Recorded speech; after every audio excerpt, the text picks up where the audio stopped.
Arratsaldeon, mila esker eta ongi etorriak izan denok Mondragon Unibertsitateko Humanitate eta Hezkuntza Zientzien Fakultateko Hezkuntza Berrikuntza Zentroak antolatutako 10. webinar honetara. Gaurkoan, plazerra handia da guretzat, gure lankide diren Eneritz Garro eta Karmele Perez izatea gure artean. Beraz, ezer baino lehenago, eskerrik asko bioi gure gonbidapena onartzeagatik. Askok, Karmele eta Eneritz eta Karmele ezagutzen badituzu ere, bi hitz esatea gustatuko litzaidake. Biak dira Humanitate eta Hezkuntza Zientzien Fakultateko irakasle eta ikertzaileak, eta eleaniztasunean, murgiltze ereduetan, hizkuntzen didaktikan eta alfabetizazioan hitzetan adituak eta arituak. Gaurkoan, gurekin hainbat hausnarketa partekatzera datoz. Eta euskarazko gaitasunaren garapena murgiltze egoeran zenbat gogoeta izeneko webinarra prestatu dute. Baina hasi baino lehenago kontutxo praktiko batzuk. Gogoratu mesedez zuen eskumako aldean txatgela duzuela eta hitzaldian zehar edo hitzaldi ostean edozein zalantza edo galdera izanez gero, mesedez bertan idatzi. Eneritzen eta Karmeleren eta Eneritzen hitzaldia amaitutakoan, nik helaraziko dizkiet zuen hausnarketak eta galderak. Orduan, bitartean ere animatu eta lasai parte hartu txatean. Jakin ere, saio hau grabatu egingo dugula eta mezu elektronikoz bidaliko dizuegula grabazioa behin hitzaldia bukatuta. Eta jakin ere, USiko YouTubeko kanalean daudela ikusgai. Orain arte egindakoak eta hau ere datorren astean izango duzuela ikusgai. Eta orain bai, ni isildu egingo naiz, eta Karmele eta Eneritz eta Karmele zuena da hitza. Eskerrik asko, nagore, aurkezpen horrengatik, eskerrik asko gonbidapenarengatik, baita ere. Eta zuk esan duzun bezala, saiatuko gara idea batzuk ematen, pixka bat, murgiltze ereduak momentu honetan daukan ikuspegiaren gainean, eta pixka bat horrek daukan esanahiaren gainean. Eta horretarako, igoko dut prestatu dugun aurkezpena. Hor ikusten duzuen moduan, hitz egingo dugu euskarazko gaitasunaren garapenaz, bereziki murgiltze egoeran. Orduan, garrantzia handia emango diogu egin nahi dugun gogoeta honetan murgiltze programari. Konturatu garelako azken urteetan, badagoela pixkatxo bat ahaztuta moduan, euskarazko gaitasunarekin, garapen horrekin kezkatuta gaude, baina ahaztu zaigu, ahaztu zaigu gure ikasle askoren egoera murgiltze programa batean ikastea dela, eta ez dela berdina etxetik euskalduna den edo etxetik euskalduna ez den haurren kasua, eta horren aurrean egiten dugun trataera ere ezin dela berdina izan, eta horregatik garrantzia ematen diogu gogoeta honi, eta pixka bat esango ditugun gauzek gogoeta horri ekarpentxo bat egin nahi diote. Hezkuntza elebidunaren inguruan hitz egingo dugu beraz, zenbait gako, ematen saiatuko gara, zenbait oztopo eskoletan eta jaso ditugun hainbat iritzi ekarriko ditugu, eta iritzi horien gaineko gogoeta, eta horien aurrean ikusten ditugun aukerak edo horrek guri eragiten digun gogoeta zuekin konpartitu nahi dugu Eneritzek eta biok. Hizkuntzaz hitz egiten dugu, hizkuntzak badu komunikatzeko helburua, edozein ikaslei bereziki askotan galdetzen diegu, hizkuntzaren funtzioa zein den eta beti esaten da komunikatzea dela, eta bada komunikatzea, baina baita ere da elkarrekin pentsatzea, ez da bakarrik hitz egiteko ekintzarako zerbait, bada baita ere pentsatzeko ekintza bat, ikasteko ekintza bat, eta iruditzen zaigu harremanetarako eta ikasteko bitartekoa baldin bada ere objektua ere badela, beraz hizkuntzak momentu honetan eskolan duen funtzio eta lan egiteko moduan kontuan eduki behar dugu bitarteko eta helburu ere badela, hizkuntza gaitasuna bera garatzea eta beraztea ere badelako eskolaren zeregina, beraz hizkuntzaren ikuspegi edo alderdi guztiei begiratu behar diegu eskolan, Hezkuntza elebidunaz hitz egiten dugunean, zertaz hitz egiten ari gara, hausnartzeko une txiki bat, Pentsatzen baldin badugu, zer egin gelan lan egiten dugunean, ez da? Hemen batzuk behar bada gelan ikasleekin lanean ari gara, ez da? Eta, etengabe hizkuntzarekin ari gara lanean, jartzen baldin gara pentsatzen zer egin zuten ikasleek eta zer eta nola esan zuten, edo zer egin genuen guk irakasleok, ez da? Eta zer eta nola esan genuen, eta pentsatzen baldin badugu, hezkuntza elebidunaren ikuspegi batean eta testuinguru marko batean kokatzen garela, pentsatzen aldugu hezkuntza elebidunari nolako ekarpena egiten diogun horrela, ezta? Hizkuntzaren bidez, hizkuntzaren ekintzaren bidez, bai? Eta pentsatzen dugu hezkuntza elebidun, gure kasuan eleaniztuna bada ere, ezta? Gure kasuan hiru hizkuntza lantzen aritzen garelako eskolan, ezta? Baina hezkuntza elebidun edo eleaniztun hori zer da, ezta? Garai batean hori galdetzen zenean, erantzuna gehienetan izaten zen, edo batzuk bentsa definitzeko esaten dute bi hizkuntzetan egiten den hezkuntza izango litzakela hezkuntza elebiduna, ezta? Guk usten dugu hori baino gehiago dela. Hiztun elebidunak eragiten dituen hezkuntza dela elebiduna, ezta? Eta horretarako ez da beharrezkoa bi hizkuntza horien trataera berdina izatea. Eta hori horrela sinisten baldin badugu, bai, eskolan hizkuntzen artean egiten dugun trataerak, nolabait, bai, eskolan egiten dugun trataerak edukiko ditu jokabide ezberdinak, ezta? Ze guk aurrak eskolatzen baldin baditugu lehenengo hizkuntzan, beraien hizkuntzan, ari garena sustatzen da mantentze programa bat. Bai? Baina aurrak eskolatzen baldin badira bigarren hizkuntzan, bai? Naiz bigarren hizkuntzan eskolatu, baina haien lehenengo hizkuntzak kontuan hartuta, orduan ari gara sustatzen murgiltze programa bat. Eta aurrak eskolatzen baldin baditugu bigarren hizkuntzan, baina ez badugu beraien lehenengo hizkuntza kontuan hartzen, orduan ari gara sustatzen aspiratze programa bat. Hau horrela gerta dadin edo sustatzen dugun programa bata ala bestea izan dadin, baldintzatzaile oso garrantzitsua da elebitasunaren prozesu horretan hizkuntzek duten estatusa. Bai? Eragin handia du estatus horrek hizkuntza berria gehitzeko edo norberaren hizkuntza galtzeko norabidean, ezta? Ze mantentze, murgiltze edo aspiratze programa hauek badira neurri batean ondorio bat, ezta? Guk hauek ekartzen baldin baditugu, bai? Ekartzen baldin baditugu gure ereduetara, bai? Ze guk eskolatzen ditugunean, ez ditugu eskolatzen murgiltze programan edo mantentze programan, eskolatzen ditugu D ereduan, B ereduan edo A ereduan, ezta? Ikasleak edo haurrak D ereduan eskolatzen baldin baditugu, bai? Eta haur horiek euskalduna baldin badira, ari gara eskolatzen beraientzat mantentze programa izango dan eredu batean, ezta? Baina haur erdaldunak eskolatzen baldin baditugu D ereduan, ari gara murgiltze programan eskolatzen, bai? Eta batzuetan ez, gaur egun elkarrekin dauzkagu. Alegia, gure ikasleek profil ezberdinak dituzte, dauzkaguna ahaztuta, mantentze programa eta murgiltze programa jasotzen duten haurrak gela berean, ezta? Horrek eragin egiten du, ezta? Irakaslearen esku hartzean eragin egin beharko luke, horretaz hitz egingo dugu. B ereduan eskolatzen baldin baditugu, B eredua euskaldunentzat mantentze programa izango litzake neurri batean, baina erdaldunentzat murgiltze partziala izango litzake, bai? Eta gero ikusi beharko genuke zenbaterainoko, ezta, eragina edukiko lukeen ikasleen garapen edo gaitasunean, ezta?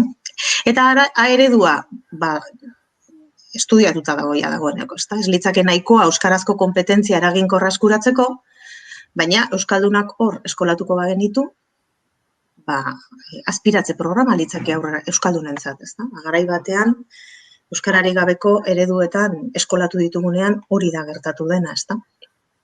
Orduan, hauek badira kontuan izan behar ditugun alderdiak baloratzeko apur bat zer nolako hiztun profilak ditugun eskolan eta nolako esku hartzea egin behar dugun haiei begira, ezta? Honek badu aurrekari bat, ezta? Noiztik hitz egiten dugu programen inguruan eta murgiltze programa interesatzen zaigunez, ezta? Murgiltze programa erakutsi duelako eraginkorra dela. etxetik euskaldunak ez diren aurrak gure kasuan, bai? Euskaldun bihurtzeko, ezta? Ze tradiziotik dator edo zein da programa hauen aurrekaria, ezta? Aurrekaria, Saint Lamberteko esperientzia da, 1972an, bai, Montrealeko 110 haur ingelesdun, frantseseko murgiltze programa batean eskolatu zituzten beraien familiek, ezta? Familiek bazuten helburu bat, eta zan, haur horiek bi komunitateekin, frantses zein ingeles komunitateekin eroso sentitzea. Eta ikerketek erakutsi zuten, ze ikertu egin zen prozesura, emaitzak izan zirela onak. Eta zeintzuk dira, emaitza on horien baldintzatzaileak, ezta? Edo zergatik izan ziren hain onak emaitza horiek. Batetik, ikasle guztiak jatorri bera zutelako, inor ez zegoen desabantailan.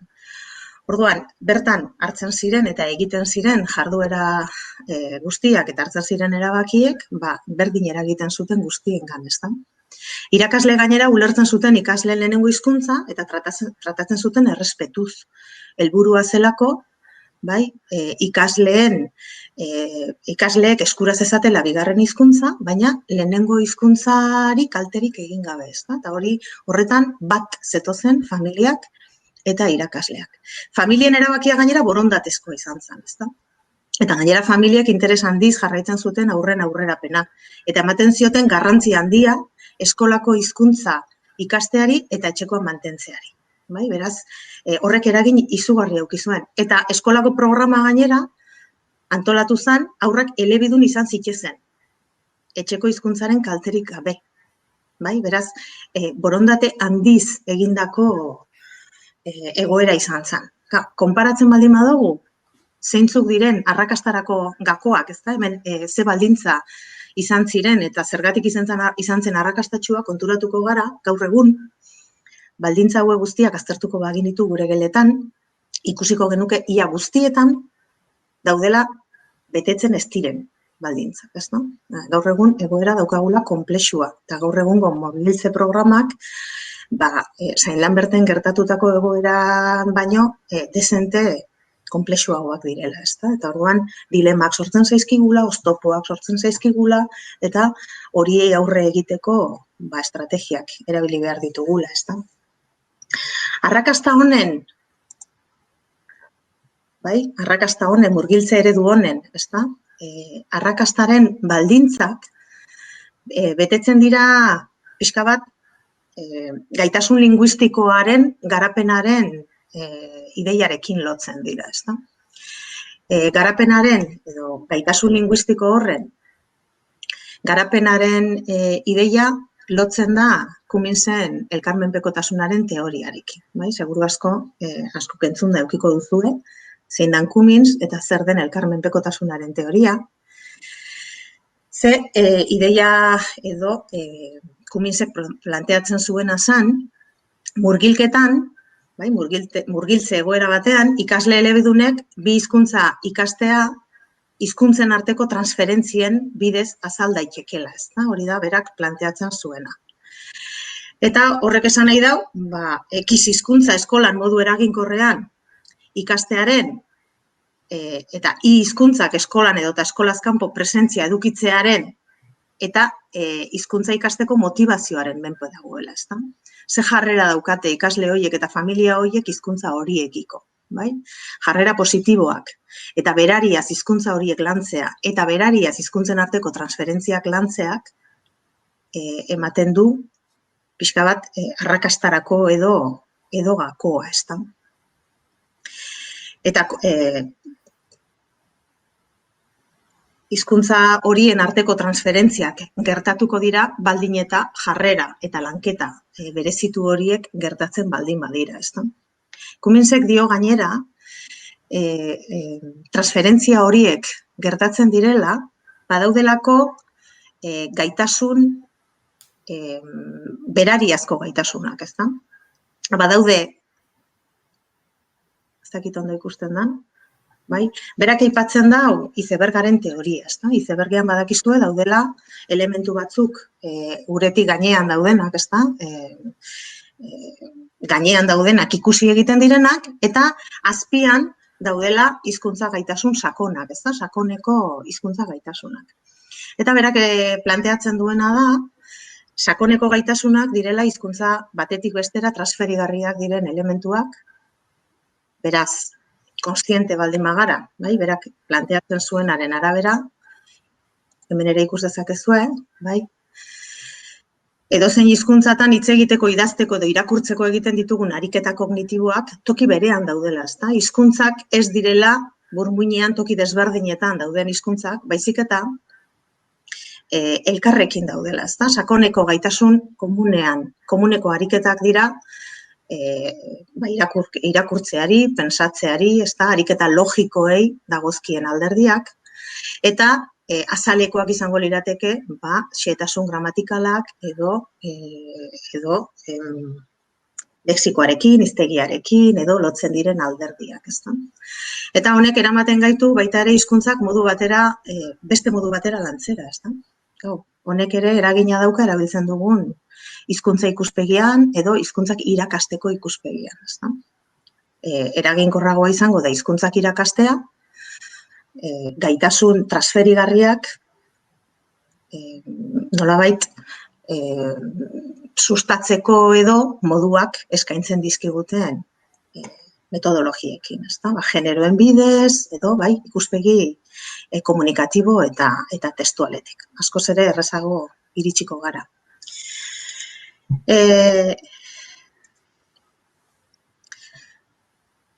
Beste baldintza bat, murgiltze bidezko ikaskuntzari lotutakoa, bada, zergatik murgiltze nola dan posible, ezta? Programa elebidun batzuetan ikaslek emaitza onak lortzea eta beste batzuetan ez. Horretarako Cummins-ek formulatu zuen atalasearen teoria. Hizkuntzaren garapena zuzenean dagoelako lotuta garapen akademikoarekin.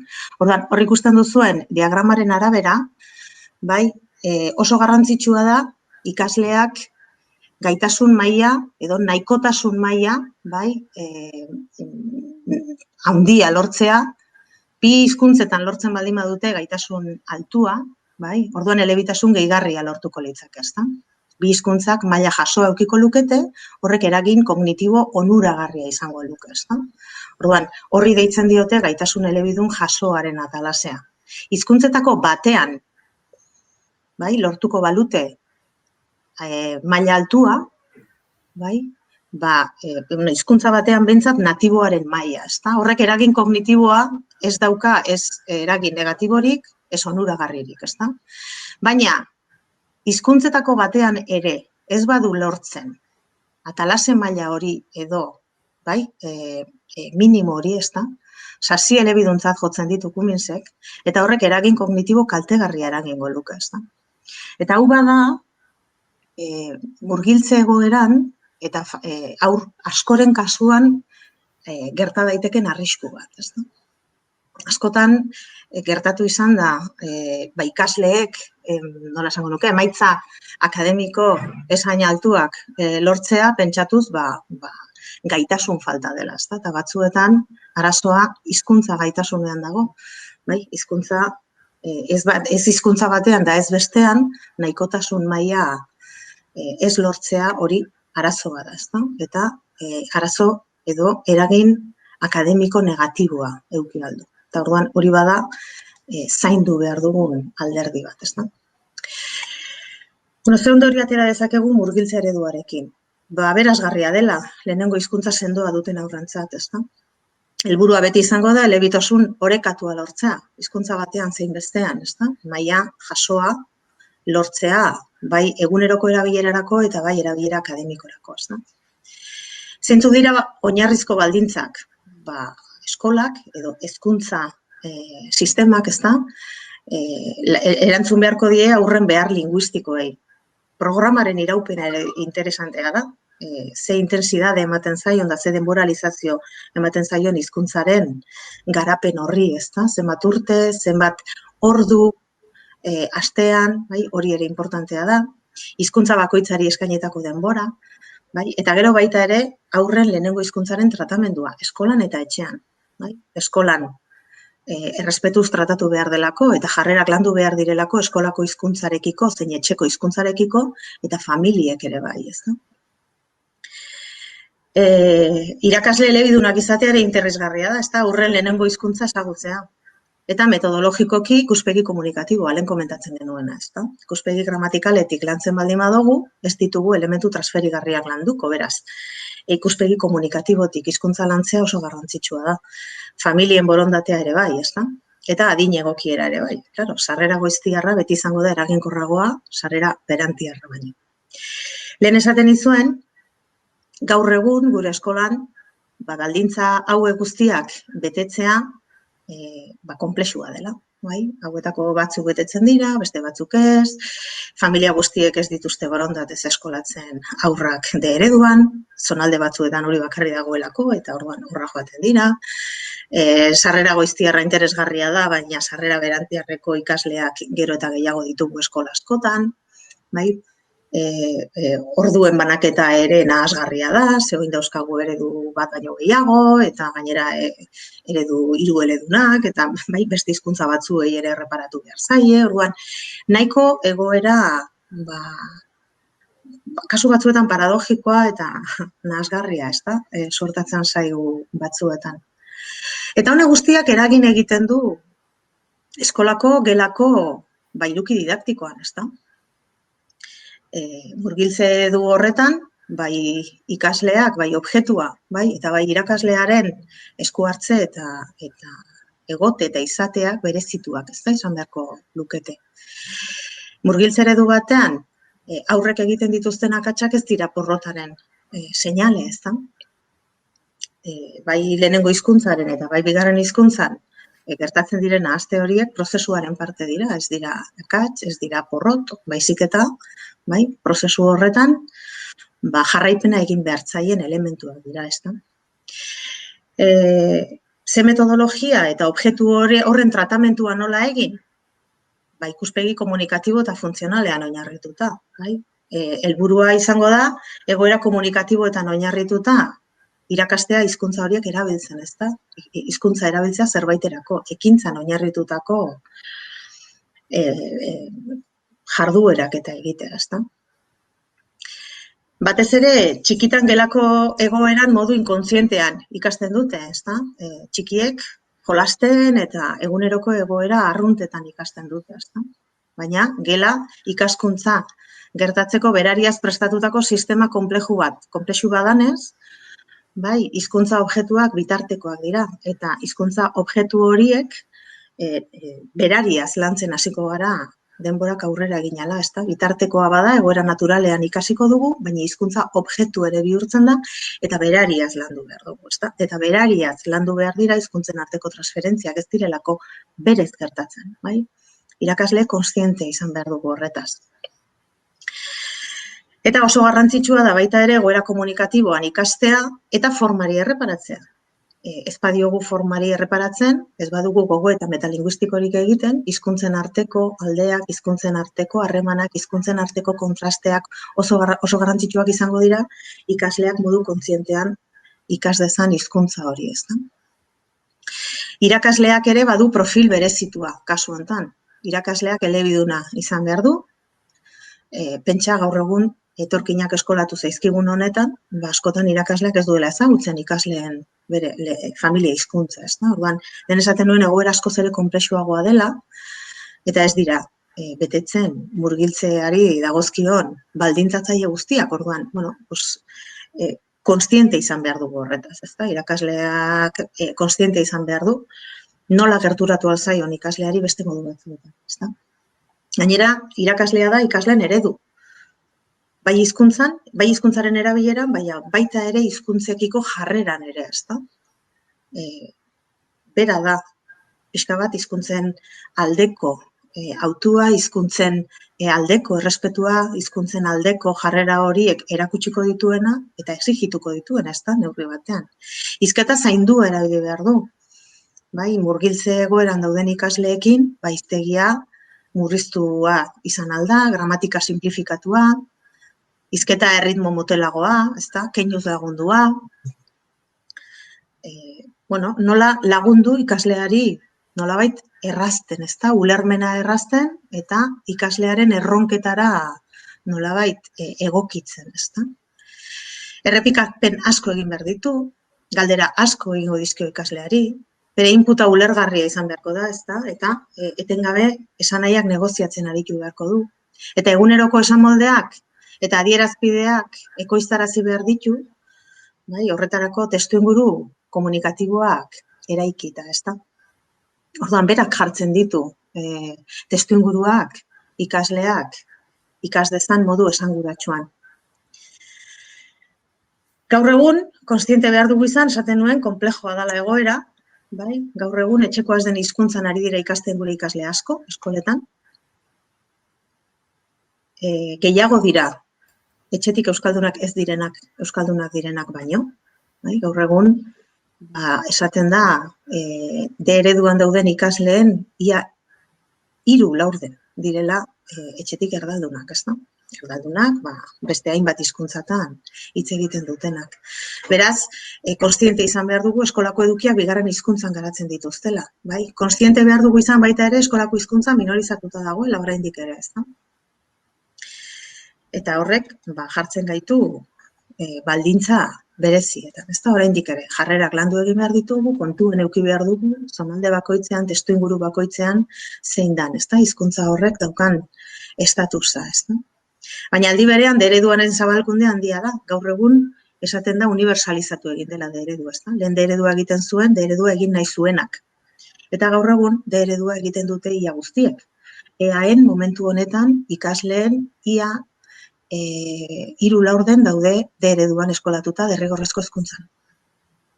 Eta horietako, kasi 3/4 dira etxetik erdaldunak direnak, bai? Eta horietako familia batzuk, oso gustora eraman dituzte ikasleak horra, baina beste batzuk ez hainbeste, ezta? Orduan, universalizatuta dago, baina familien profilak ere aldatu dira, bai? Eta beste kontu bat aldatu dana baita ere, da irakasleen belaunaldia, ezta? Garai batean, murgiltze programa martxan jarri zirenean, murgiltzearen inguruko gogoeta oso zabaldua zen eskoletan, adostu egin zen, lan egiten zen, zegoen egoera horretan, hizkuntzaren garapenak zuen garrantziaz, gogoeta handia egiten zen eskolan, eta gaur egun berriz ez hainbeste. Familientzat naturalizatua da, baina irakasleentzat ere bai neurri batean, ezta? Orduan, ez daukagu kontzientzia argirik, ezta? Murgiltzeak eskatzen duela beste begirada bat, hizkuntzen arteko beste harreman bat, beste kontzientzia mota bat, ezta?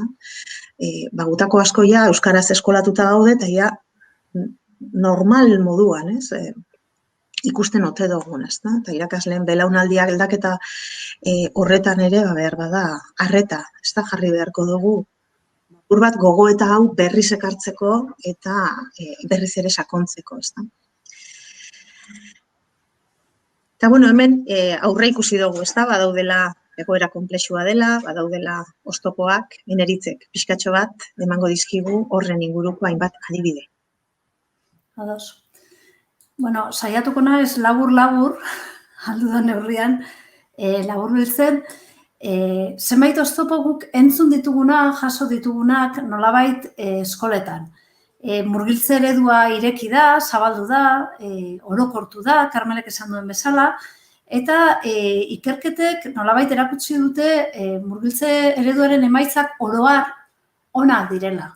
Bai, azken hamarkadetako ikerketek erakutsi dute oroar emaitza horiek positiboki edo ikusi behar ditugula.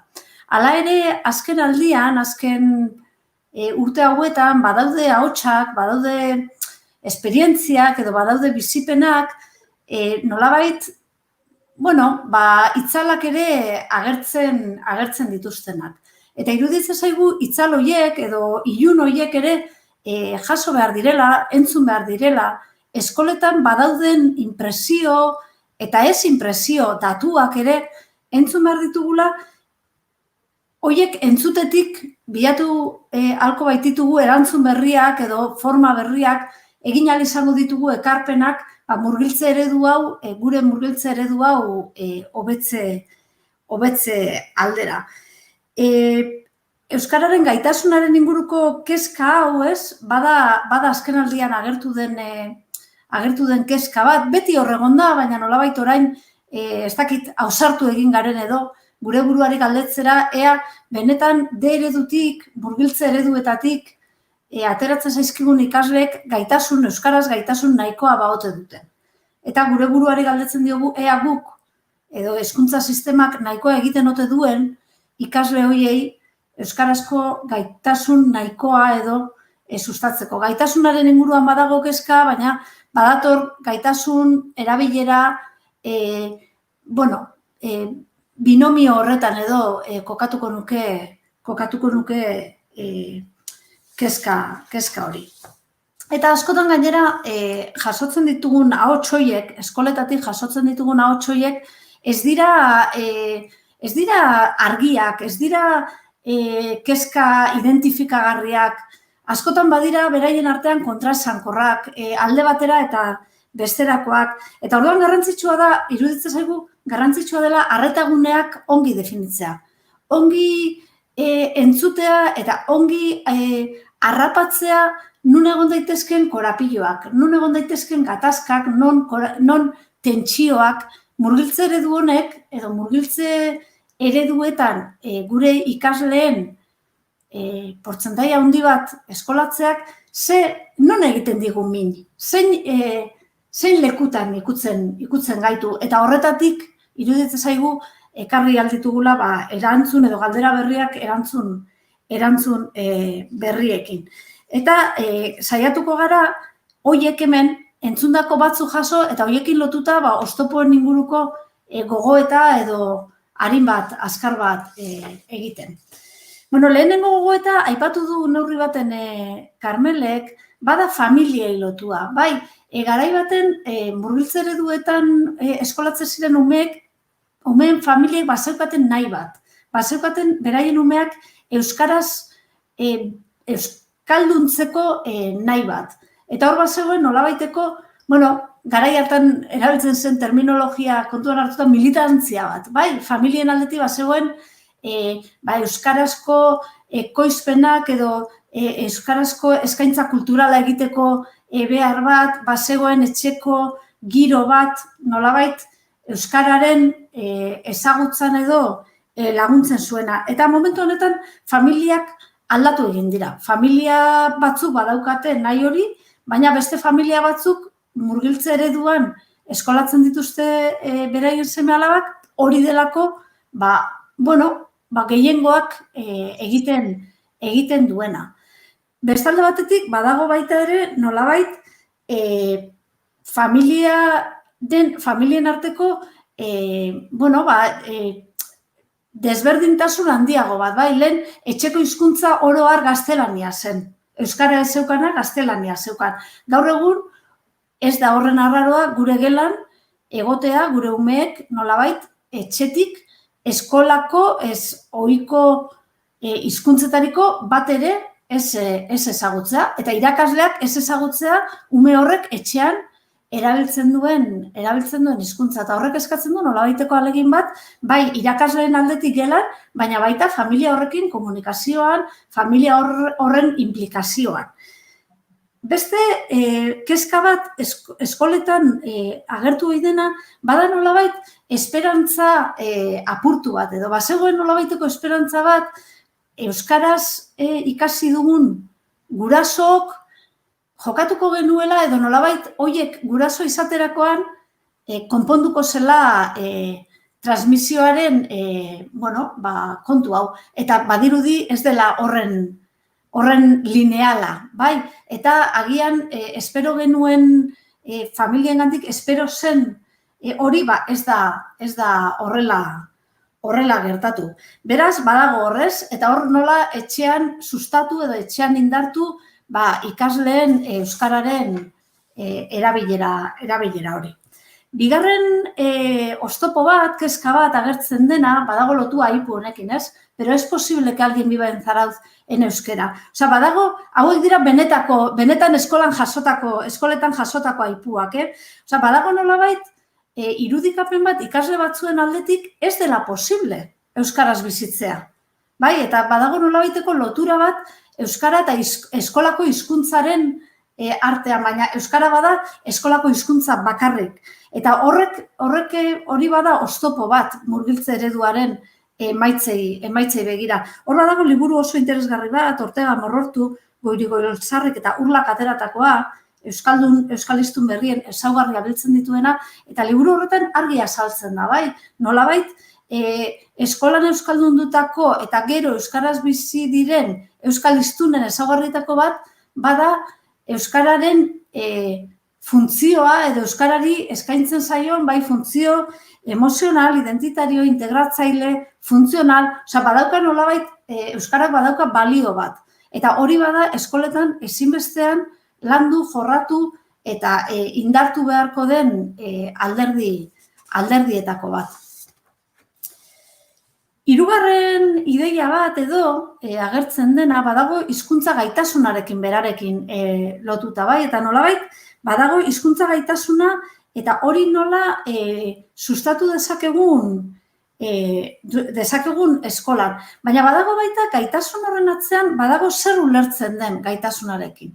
Eta hor badago irakasleen aldetik lotura nahiko estu bat egiten da hizkuntza gaitasuna eta zuzentasunaren eta gramatikaren artean. Eta hor badago, uste dugu, badagoela gogoeta bat egin beharra nolabait hizkuntzaren dimentsio zabalago bat edo lantzeko eskoletan. Eta lotura hori zabaltzeko behar bat, ez? Nola landu eskolan hizkuntzaren lanketa sari garenean eta hizkuntza gaitasuna sari garenean, nola sustatu ahozkotasuna, nola sustatu entzumena, nola sustatu jariotasuna, nola sustatu erregistro desberdinak erabiltzea, ikasleari aukera eskaintzea, nolabait bere errepertorioa zabaltzeko, esanguratasunez hitz egiteko, adierazgarritasunez, emozioak adierazteko, hau da, hizkuntza badela, ez bakarrik forma hori, baizik eta hori baino askoz ere gehiago dela, eta hizkuntza gaitasuna sari garenean horretaz guztiaz ari beharko ginatekeela. Eta horrekin lotuta euskalkiaren gaia, eta hau bada nolabait elebitasunaren eta euskaltasunaren inguruko gogoeta bat, bai, nola zenbait eremutan euskalkirik ez izate hori bizi den estasun batetik. Nolabait euskalkirik ez duen ikasleak bizi duen zerbait falta zaiola. Eta hor, iruditzen zaigu garrantzitsua dela falta denetik barik egiteko gai den horretatik eraikitzea euskalduntasunaren ideia. Eta nolabait, ikasleari eskaintzea erregistro desberdinak edukitzeko bidea. Aipatzen da ez, batuan oinarritutako erregistro informalak edo sustatu beharko genituzkela, baina hori horrela izateko ezinbestean testuinguruak sortu beharko ditugu eskolan bertan ere erregistro informal horiek gauzatzeko, erabiltzeko eta horietan ikaslea aritzeko. Lehen aipatu dut euskararen zuzentasunarena, ez nola kalitatea lotzen den askotan zuzentasunarekin. Egin genuen ikerketa txiki bat eta egin genuen nolabaiteko elkarrizketa sakon batzuk egin genituen arloetako irakasleekin, matematikako, zientzietako irakasleekin, eta konturatu ginen hizkuntzaz euskaraz ari ginenean irakasle horiek euskara lotzen zutela nolabait zuzentasunarekin eta neurri batean ikuspegi oso gramatikalekin. Aldez, galdetzen genienean zure ikasleek zer egin behar dute zure arloan, matematikan, zer egin behar dute naturzientzietan, zer egin behar dute, beraien diskursoan agertzen ziren hizkuntzazko beste forma batzuk. Definitu egin behar dute, azaldu egin behar dute, argudiatu egin behar dute, baina horiek ez ziren zuzenean lotzen hizkuntzarekin. Bazirudien hizkuntza lantzea, arloan hizkuntza lantzea sari ginenean, ari ginela zuzentasuna lantzeaz, ortografia lantzeaz, eta aldiz, ari ginenean arloaz, ari ginela gehiago beste modu horietaz, ez? Definizioaz, azalpenaz, argudioaz, konparaketaz. Orduan, uste dugu hor badagoela, murgiltze ereduetan, hor badagoela sakontzeko bide oso bat, ez? Eta nola, aipatzen dugunean, hizkuntza irakasle guztiak ote garen edo ez ote garen hizkuntza irakasle, kontuan eduki beharko genukela, agian, irakasle guztia gara hizkuntza irakasle, baieztapen horren ondoan, interesgarria litzatekeela irakasle guztiak dira bere arloko hizkuntzaren irakasle moduko formulazio bat. Bai, nolabait, bereizteko ez bakarrik bereizteko hizkuntza eta arloko hizkuntza, ez? Eta iruditzen zaigu benetan horrek lagundu aldigula hizkuntzaren lanketa sakonago bat egiten eta hizkuntzaren lanketa horrek arloaren eta ezagutzaren garapenean oinarriak edo gakoak eskaintzen. Eta iruditzen zaigu bidenabar askotan arloetako hizkuntzak, arloetako irakasleak sentitzen dutela ez dagokien zerbait dela hizkuntzaren lanketa. Edo ez behintzat zuzenean eta obligazioz edo dagokien zerbait. Eta iruditzen zaigu agian begirada aldaketa honek edo foko aldaketa honek lagundu aldigula beste modu baten planteatzen hizkuntzaren lanketa hori. Honek badauka zerikusia neurri baten, murgiltze ereduaren zabalkunde honek eraberean lotura egin du edo momentu honetan badago beste alderdi bat oso kontuan hartu beharko genukena, eta hori da nolabait gertatzen ari den berrikuntza pedagogikoa. Eskoletan momentu honetan ari gara bizitzen nolabaiteko aldaketa momentu handi bat COVID-aren aurretik baita. Oraingoa ez dakit oso ondo zein neurritan gertatuko den. Baina badago aldaketa handi bat eta aldaketa metodologiko horiek nolabait eragin zuzena eduki dute gure ikasleen hizkuntza lanketan. Irakasle batzuk bizi dute nolabait aldaketa metodologiko horrek eragin diela hizkuntzaren lanketari edo euskararen gaitasunaren lanketari eragin diola kaltetan. Eta nolabait espazio gutxiago edo daudela edo nolabait irakaslearen presentzia gutxiagotu den neurrian edo irakaslearen protagonismoa gutxiagotu den neurrian euskararen presentzia ere ahuldu ote den. Eta aldi berean ikasleen emaitzak okerrera egin ezote duten egin.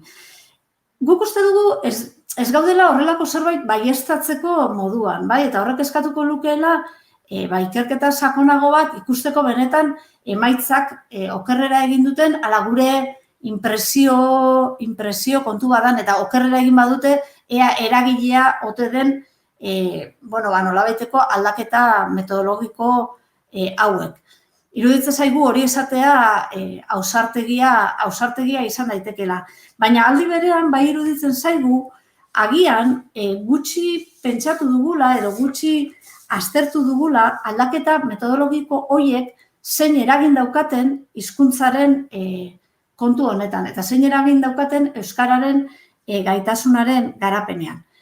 Eta horrek bai eskatuko lukeela nolabait, ez alderdi hori ere edo nolabait aldaketa metodologiko horiek gelaratzerakoan edo eskolatzerakoan nolabait alderdi linguistikoak, hizkuntzaren alderdiak, euskararen erabilera, euskararekiko atxikimendua ere, koktel horretan edo sartua egotea eta hor nolabait egotea hori ere kontuan hartzeko alderdia edo izatea.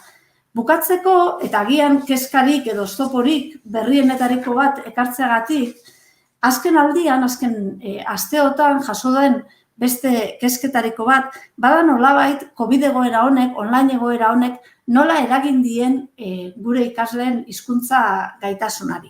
Eta hor badago ez, Karmelek aipatu du, gure ikasleen 75% etxetik ez euskalduna baldin bada, etxeko testuinguruan euskararen presentzia txikia baldin bada, kasu honetan ere lehen aipatutakoa, aldagai edo aldaketa metodologikoekin esan dugun bezala, kasu honetan ere erdigunekoa da.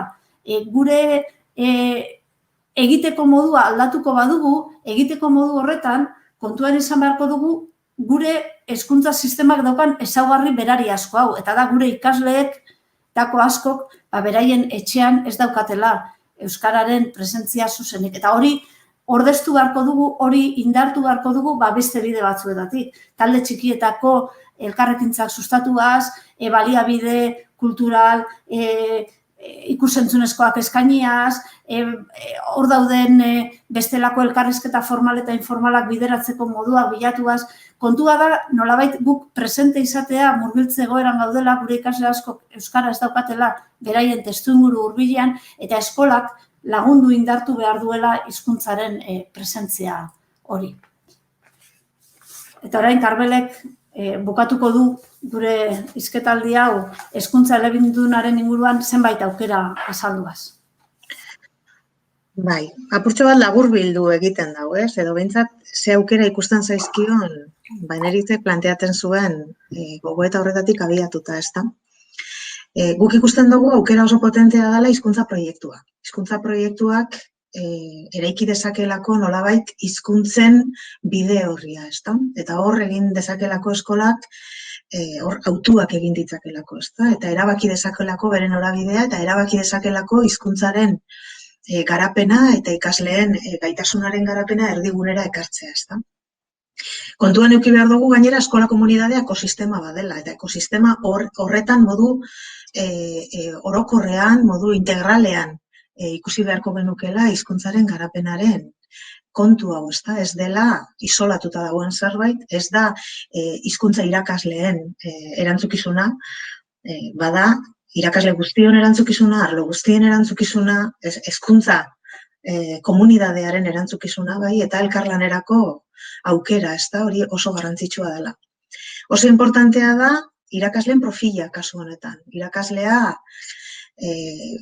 Irakaslearen gaitasuna eta irakaslearen eragiletza, ezta? Eta hor oso garrantzitsua da, bai irakasleen hasierako prestakuntzan, unibertsitatean, guk zer egin dezakegun, ezta? Etorkizuneko irakasleengan nolabait honen kontzientzia pizteko, sustatzeko eta lantzeko, bai? Eta oso garrantzitsua irakasleei nolabait harrera plan moduko bat egitea, ezta? Eskoletan edo sisteman kontziente izan daitezen gai honek daukan garrantziaz, ezta?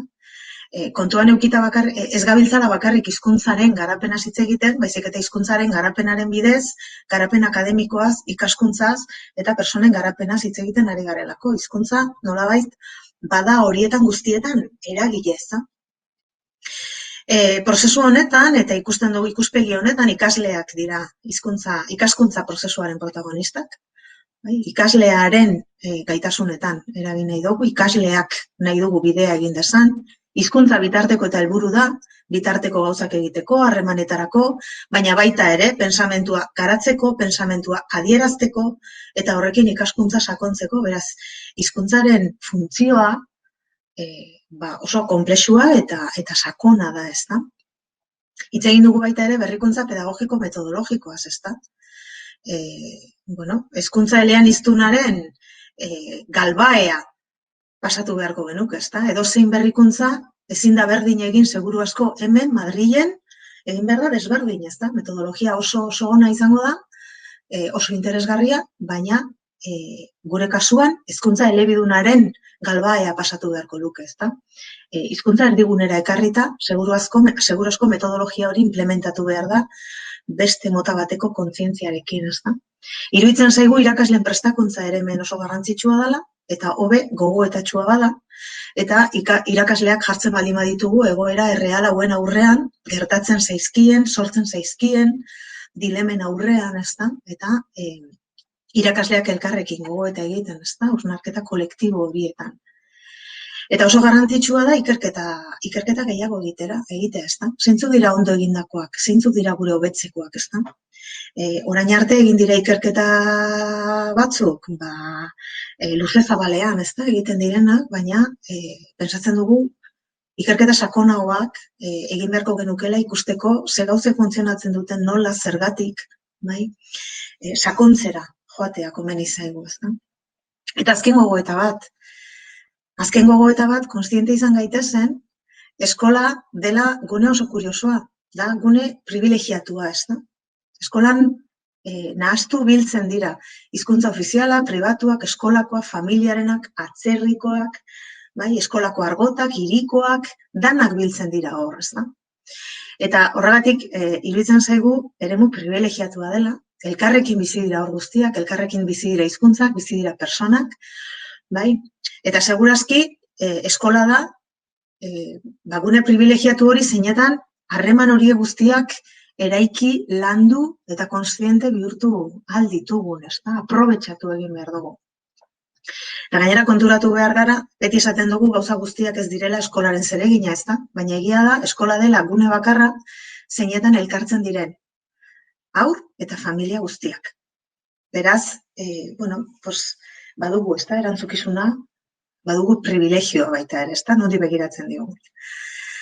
Eta orduan, nahi genuen pixkatxo bat gogoeta hau berrartu eta eskaini, ezta. Eta orain, irekita gaude, egin edizkigu zuen, galdera, iradokizun, gogoeta, guztiet.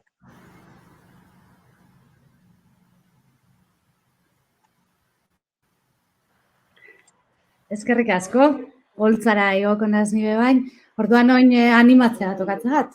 Txata hor daukatzue, mesedez, bota balderak lasai, eta hemen dauz Karmele eta Eneritz erantzuteko zain. Bitxartean, jendian animatzen den bitxartean, nik neuk igual botako delena, hola errexago animatzen garen. Indozue horrelako errepaso importante bat, ez? Hasieratik, kokatu duzue Euskal Herrian, kokatu duzue gure testuinguru honetan, eskolako hitzak ekarri dituzue, gaur egungo egoera konfinamendu COVID garaia be txertatu duzue, etorkizunerako hainbat ideia be planteatu dituzue, horietatik guztietatik zein izan alda, ez dakidan gako, ero zein izan alda oinarrizko, aipatu dituzuen oztopo horiek gainditzen hasteko. Edo nondik hasiko zineten zuek?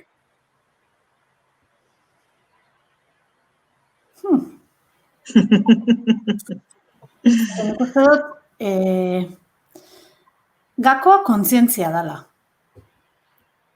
Da, kontzientzia izatea, nolabait, gure hezkuntza sistemak ze ezaugarri dauka, bai? Eta ezaugarrietariko bat badala izatea elebiduna edo eleanitza, badala izatea ikasle 3 laurdenek etxeko hizkuntza ez den hizkuntza baten eskolatua izatea, badala hizkuntza gutxiagotu bat izatea eskolatze hizkuntza, badala, bai, hori dana, bai, badala. Eta horren kontzientzia izatea irakasleek, horren kontzientzia izatea familiek, horren kontzientzia izatea inkluso administrazioak, bai, ikerlariok, bai, pasatu behar dugula hortik, hori dela gure, gure beste testuinguru batzuetan, beste ezaugarri batzuk da, ez? Eskola pribatu gehiago eta elitistagoak, edo badaz, gurean, hau da, dagoena, ez? Eta orduan, honi begira ere egon behar garela. Horrek ez dago esan nahi, honi begira bakarrik egon behar garenik, noski. Bai? Eta horregatik lehen aipatzen hauenean berrikuntzarekiko, ez? Osa, irtenbidea ez da esatea, ez lehen egiten genuen, eta orain ez, berrikuntzak eta aldaketa metodologikoek abantaila handiak dituzela erakutsi da. Beraz, galdera da, eta orain hau gurean nola egingo dugu. Euskararen mesedetan eta gure ikasleen mesedetan. Eta nik uste dut, kontzientzia kontzientzia individual eta kolektibo hori izatea, izan lehikela lehenengo edo ezinbestekoa da urratsa. Eta nik uste dut kontzientzia horretarako formazioa dela oso importantea. Irakasleak konturatzea formazio hori behar duela, ez da? Ze oraindik ere kuriosoa da, ez da, hainbeste urte daramatzagu murgiltze programetan, hainbeste urte daramatzagu ze metodologia dan interesgarriagoa, eraginkorragoa, ikuspegi komunikatiboan oinarritu behar garela, eta oraindik ere, eskoletara joan, hasten garenean trataera bateratu hitz egiten, da hori nola egin daiteken, oraindik berria egiten zaie. Ez ezaguna da. Eta kuriosoa da, ze 30 urte daramagu, ez da? Ikuspegi hauek garatzen, ikuspegi hauen inguruan ikerketa egiten, eta hala ere, oraindik, irakasle askorentzat nobedosoa da. Eta ikastetxe asko daude egiteko modu hauetatik, oraindik, distantziatxo batera, ez da?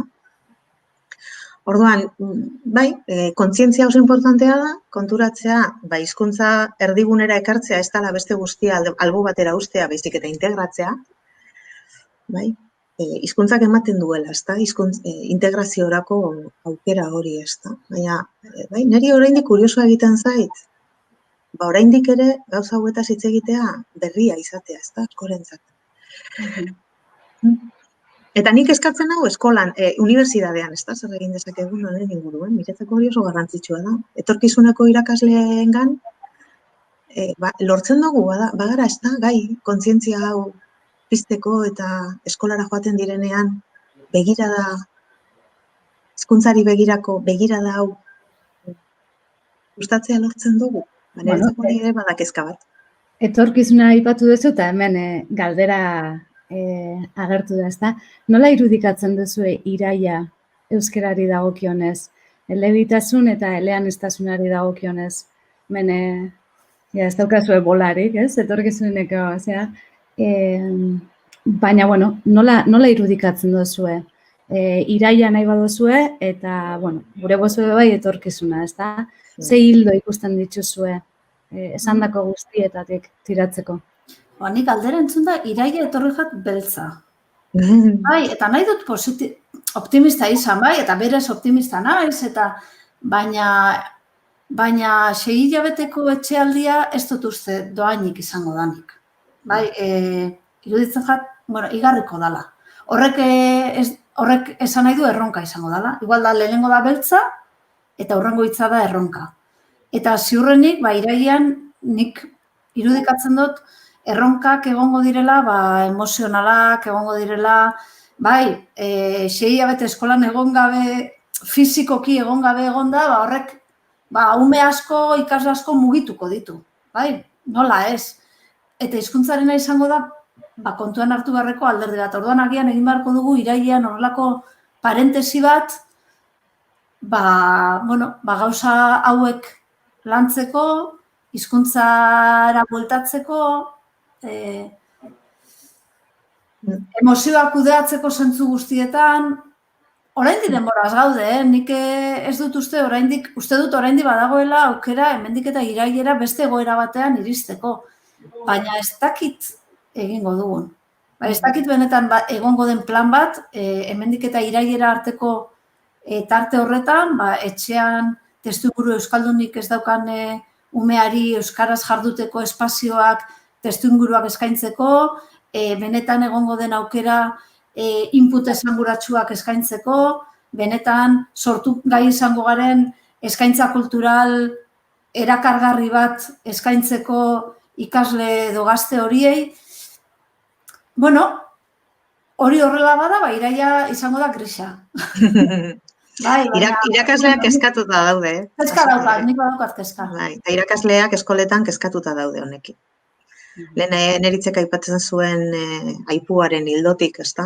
Irakasle asko, beste asko aritu dira, aritu dira gauza asko egiten, eta saiatu dira gertu egoten, da saiatu dira elkarrekintza sustatzen, hemen elkarrekintzatik, ezta? Egin aldugu lan handia hizkuntzarekin lotuta.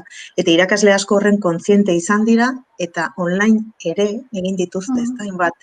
Hainbat jarduera egin dituzte, jarraitu dute talde kooperatiboetan lan egiten talde txikietan, jarraitu dute tertulia literarioak egiten ikasleekin, bai? Orduan, eskolan egiten zituzten hainbat jarduera egiten jarraitu dute. Baina, klaro, egiten ez ziren tokietan eta elkarrekintza oso modu sistematikoan landuta ez zegoen toki askotan, ez dira egin. Orduan, klaro, erdigunean zer jartzen den, ez da momentu bakoitzean. Eta lehen zuk esaten zenuen, emozionala jarriko dela, eta egia da, emozionala jarri behar da erdigunean. Baina emozionala hizkuntzarekin lotzen ez baldin badeu. Biak integratzea lortuko bagenu, eta irakasleak kontziente izango balira, batak besteari lagundu aldiola, eta elkar behar dutela, gainera, ez da. Behar bada, ez dakizen bateraino, egongo dan hori diseinatzeko eta hori kontuan hartzeko nahikoa indarrik, kontzientziarik, Eta erronka txikixa, aipatu dutze zuena. Hemen, azkeneko galdera bat, isa zazpiradia, baina, bueno, ja, tanek egiten duzko galdera bat, mila esker, lehengo, zuen izketaldi eta gogoetaldi bikainagaitik, iraiari begira hainbat frente izanik, lehentasunen artean, jasoko ote du gai hau irakasleriak, gurasoak, zenbateraino kontzientzia maila dugu honen inguruan?